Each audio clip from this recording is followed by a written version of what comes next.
Cette semaine, pour le plaisir de ses abonnés et alors que tout est encore très secret, Bonheur sur scène a mené l'enquête sur ce que cette nouvelle roue dont tout le monde parle allait proposer. Et il vous dit tout, en exclusivité. Oui, sauf que cette semaine, toutes les informations très secrètes, elles ont fuité, donc voilà, maintenant, on sait tout. Ou pas encore, enfin en tout cas, on sait beaucoup. Oui, on a une roue de 16 pouces par 3 avec un moteur de 2200 watts et une batterie à 100 volts de 1750 Wh. On annonce 160 km d'autonomie et une vitesse maximum de 70 km/h. Pour ce qui est du design, bon je te laisse te faire ton propre avis et je te donnerai le mien quand on sera amené à en reparler. On a un trolley Scorpion, une béquille, un seul port de charge et un port USB en plus d'un port USB-C. On a un écran tactile pour accéder à toutes les informations de réglage de la roue. On a une roue de 19 cm de large, plutôt fine pour cette catégorie. Et on a une norme IPX5 pour le corps et IPX7 pour la batterie. Youpi! Et puis, on a tout ça dans une roue qui pèse 29 kg à l'arrivée. Voilà, rendez-vous maintenant dans peu de temps pour reparler de cette V12, mais cette fois avec la roue sous les pieds. Eh ben oui, parce que là je pourrais l'avoir hors champ à mes côtés, j'aurais pas le droit de t'en parler, tu vois, c'est ça, l'embargo dont on va parler aujourd'hui. Maintenant tu peux liker et partager cette vidéo pour la faire exister sur les réseaux, tu peux aussi penser à t'abonner si ce que je fais te plaît. Allez.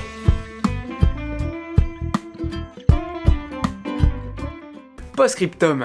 Oui, parce que tu l'auras bien compris, lire une fiche technique pour t'en faire un résumé, c'est pas cette semaine ce qui m'a passionné, ce qui m'a animé. Non, le fruit de la semaine, le fruit de ma semaine, c'est évidemment plutôt maintenant que je vais te le raconter. Ces derniers temps, de plus en plus, tout le monde parlait de la V12 de InMotion. Il y avait des rumeurs, des bruits de couloir, très bien. On sait que c'est une roue qui était attendue, très bien aussi. Pour information, InMotion a voulu faire les choses bien.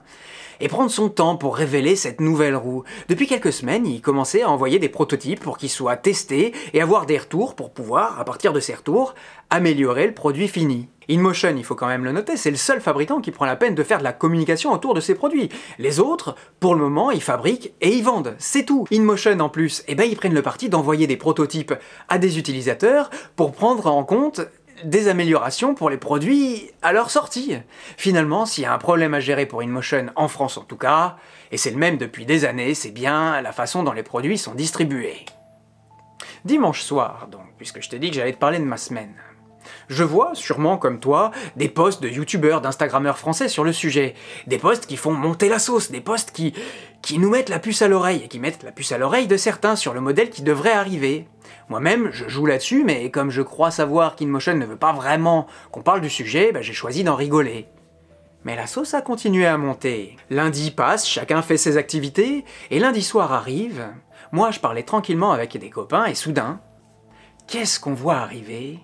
Tout droit venu d'un post Facebook, le manuel d'utilisateur de la nouvelle InMotion V12, le manuel d'utilisateur au complet. Branle-bas de combat, je me dis, oh là là, il me faut un moyen de parler de ce sujet sans tout révéler. Je regarde les specs, certaines sont étonnantes, certaines me sont confirmées.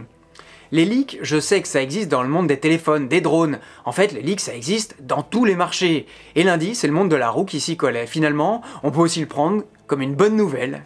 Eh oui, c'est un marché qui est en train de commencer à exister. Mais bon, tu me connais, j'aime pas faire des vidéos sensationnelles juste pour le plaisir de faire cliquer. J'aime pas non plus faire des vidéos à chaud, alors, lundi soir, je me retiens. Quand même, jusqu'à 2 h du matin, je m'informe pour commencer à préparer mon sujet.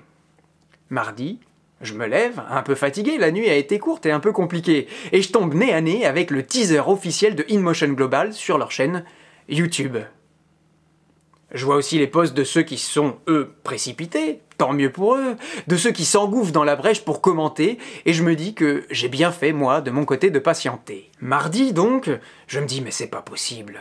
On la connaît, cette chanson.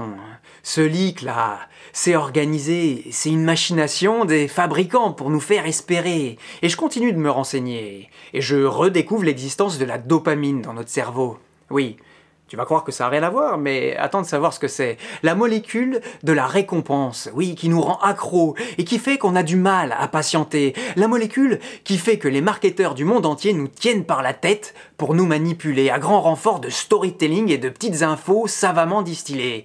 Ils créent la demande et font d'un simple objet une source de désir et de grande nécessité. Sur la dopamine, Franchement, je me suis tellement renseigné que je pourrais t'en parler toute la journée. Mais bon, c'est pas vraiment ça notre sujet. Bref, mardi, moi, franchement, je suis furax contre InMotion. Ils nous manipulent avec leur teasing, ils nous manipulent avec leur leak, et ils nous trahissent, nous, les youtubeurs qui devons garder le silence, en levant, eux, l'embargo qu'ils nous ont imposé, oui, en postant, eux, de leur côté, leurs vidéos. Mais je m'arrête pas là, et je continue à me renseigner. Jeudi, plus d'infos sur la dopamine, comme je t'ai dit. En gros, à force de vivre comme on fait, derrière nos écrans, abrutis à chercher des clics, des likes et à en donner, on va finir par sonner la fin de l'humanité. Tout ça pour que des grandes boîtes fassent des profits qu'ils n'arrivent même pas à compter. J'appelle, je contacte tous les gens que je connais, je parle à des gens du milieu, avec des amis de l'extérieur du milieu, certains crient au scandale, d'autres plaident pour la sincérité d'InMotion. Et je commence, moi, de mon côté, à douter. C'est vrai que depuis des années, InMotion essaye de faire les choses de mieux en mieux. On se souvient de leur forme de keynote qu'ils ont fait l'an dernier, où ils présentaient la V11. On se souvient de leur communication, parfois maladroite, mais toujours comme leur roue, qui veut innover, apporter une forme de professionnalisme à ce milieu qui en a bien besoin. Et je me dis, mince, c'était chouette. Et ils sont coupés dans leur élan par la curiosité qu'ils ont voulu eux-mêmes susciter. En gros, ils se sont fait rattraper par le monstre qu'ils ont créé. Et oui, les infos, c'est comme la lumière ou la vérité. Si elle trouve une toute petite ouverture, elle finira par passer. Et puis donc, jeudi soir, moi, de mon côté, je suis complètement perdu. J'ai cherché, j'ai trouvé, et je suis bombardé d'informations contradictoires de tous les côtés. Qui est le méchant? Qui a fait le coup? Où est la vérité? Est-ce que InMotion nous manipule ou alors eux-mêmes, ils se sont fait manipuler? Et en même temps que ça, des marketeurs, entre guillemets, que je connais, que j'ai contactés, me confirment bien que parfois, de fausses fuites sont en effet organisées, que c'est un outil marketing comme un autre, que dans la narration et le développement d'un produit, eh ben ça le fait. Et puis d'un coup, toujours en parlant avec des gens, je me rends compte d'une information que j'ai depuis le début mais que j'avais pas vraiment vue. Ce que tout le monde appelle un leak dans cette histoire, mais c'est pas une photo volée dans un atelier. C'est pas des informations qui arrivent par des canaux secrets. C'est pas non plus des témoignages à visage caché, non. C'est une information officielle, un document qu'on trouve de façon publique sur le site de la FCC. C'est une information qui arrive sur Google quand n'importe qui fait une recherche sur InMotion V12. La FCC, pour info, c'est l'organisme américain qui donne les certificats comme la norme CE en Europe, tu vois. Alors oui, quelqu'un a peut-être été attiré par la communication dont je te parlais sur les réseaux. Oui, à propos de cette nouvelle roue secrète. Il a su que cette nouvelle roue pourrait être une InMotion V12, et c'est ce qu'il aurait tapé sur Google, sans aucune mauvaise intention d'ailleurs. Et tout simplement, c'est le manuel d'utilisation dont on parle qu'il aurait trouvé. Il cherchait pas forcément à mal, c'était par simple curiosité. Il a tapé comme ça InMotion V12 pour voir ce qu'il pouvait trouver. Voilà. C'est comme ça que le V12 leak est né. InMotion s'est donc en effet fait trahir par, je sais pas, un peu de naïveté? Je sais pas si les documents de la FCC peuvent rester secrets.